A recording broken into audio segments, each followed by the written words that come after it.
18 million people are going to drive into Myrtle Beach this year. Most of them will fall for at least one tourist trap without ever realizing it happened, and leave $200 poorer than they needed to be. Not because Myrtle Beach is dangerous, though we'll get to that, but because Myrtle Beach was built, on purpose, over 100 years, to separate a tourist from their money before the tourist notices. This isn't a city that grew a tourism industry by accident. It was founded by a company that owned the land, the railroad, the hotel, and the store, and every decision since has followed the same logic. What can we get out of the visitor before they leave? So here's what you need to know before you ever book a room in 2026. These are the 10 Myrtle Beach tourist traps you should never fall for. Some of them will cost you money. One of them could cost you a lot more than that. Stick around, because number one isn't a trap you can see coming. It's the one hiding underneath all the others. Here's every single one, and exactly how to walk past it. Number 10, the free gift booth on the boardwalk. Somewhere between the arcade and the t-shirt shop, a man in a polo shirt is going to ask if you want a free gift card. All you have to do is sit through a 90-minute timeshare presentation. People have been falling for this exact pitch in Myrtle Beach since the 1980s golf boom. That was when developers first figured out that a captive vacationer is an easy vacationer. The gift card is real. So is the 2 hours of your life you'll spend hearing why you should buy a week you'll use twice.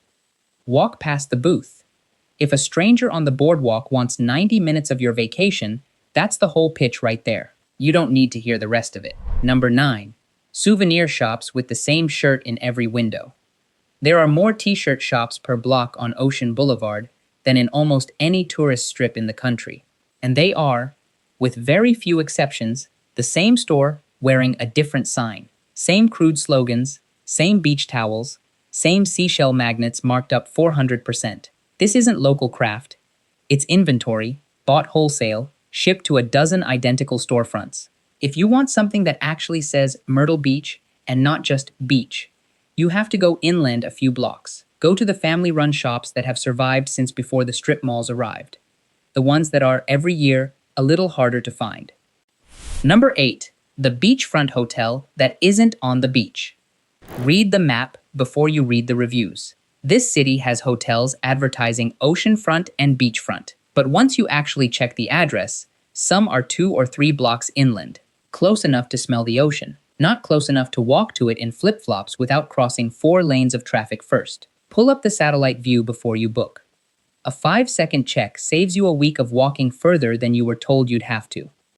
Number 7, the hostess waving a menu at you on the sidewalk. If a restaurant needs a person standing outside physically flagging down tourists, that restaurant is not relying on word of mouth, because word of mouth stopped being kind to it years ago. This city runs on volume, not reputation. Feed as many people as possible, once. Then let the next group of tourists arrive next week having never heard a bad review, because they never talk to a local either. Walk 1 block off the main strip, the prices drop. The seafood gets fresher. The staff stops performing. Number 6, parasailing and jet ski operators without visible certification. Myrtle Beach has excellent licensed water sports operators, and it also has cut-rate ones running boats that wouldn't pass an inspection in a state with stricter rules. Ask to see Coast Guard documentation before you hand over a card. It sounds paranoid until you remember this coastline gets a hurricane advisory most years, and a swim advisory most weeks. The same water quality problems that gave the city its unofficial nickname, the one the locals use and the mayor hates. If the operator can't answer a safety question without getting annoyed, that's your answer. Number 5, the record season pop-up attraction. Every summer, a new attraction appears. A zip line, an escape room chain, a haunted walkthrough. They sell season passes in June like they're a permanent fixture. Half of them are gone by the following spring. This city has a long, well-documented history of building things fast and tearing them down faster once the balance sheet stops working. Ask anyone who remembers the Pavilion, demolished in 2006 after 104 years, or the Grand Ocean Forest Hotel. It was torn down on a Friday the 13th by a company that called it the finest building they'd ever worked on, and knocked it down anyway. You are not buying a Myrtle Beach institution.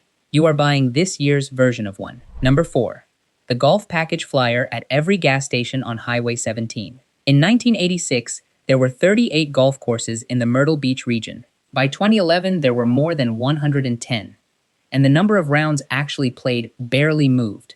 Supply tripled.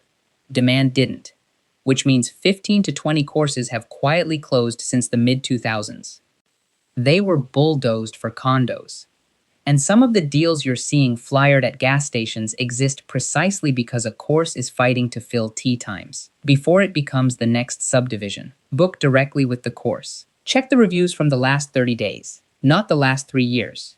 A course can decay fast here, and the flyer never gets updated. Number 3, the haunted or historic attraction, with no actual history behind it. This city loves the word historic.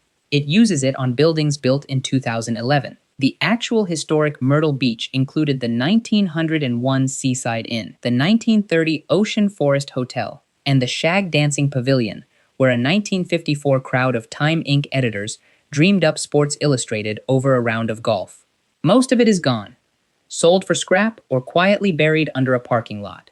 What's left wearing the word historic today is usually just old enough to feel nostalgic, and new enough to have no real story. If you want the real history, it's on a single, quiet, easy-to-miss plaque near 9th Avenue North. And even that plaque leaves out the interesting parts. Number 2, driving Ocean Boulevard after midnight without a plan. This one isn't a scam. It's a real risk.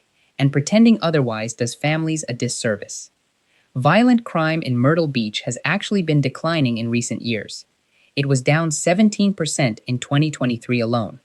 But a permanent population of about 42,000 swells to several times that on a summer weekend. And the incidents that do happen tend to happen in the most visible places, at the most predictable hours.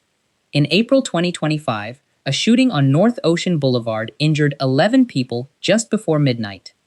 It happened on the busiest stretch of the tourist strip. At the start of the summer season, if your evening plans have you on the strip after midnight, know your route back before you need it. That's not fear. That's just how you vacation smart in a place this crowded. And number 1, believing you're seeing the real Myrtle Beach at all. Here's the trap underneath every other trap on this list. This city was never a town that grew organically. It was built by a single company that owned nearly every acre. And for 100 years, that company has been deciding, one demolition at a time, what Myrtle Beach gets to keep. The Grand Hotel is gone. The Pavilion is a parking lot.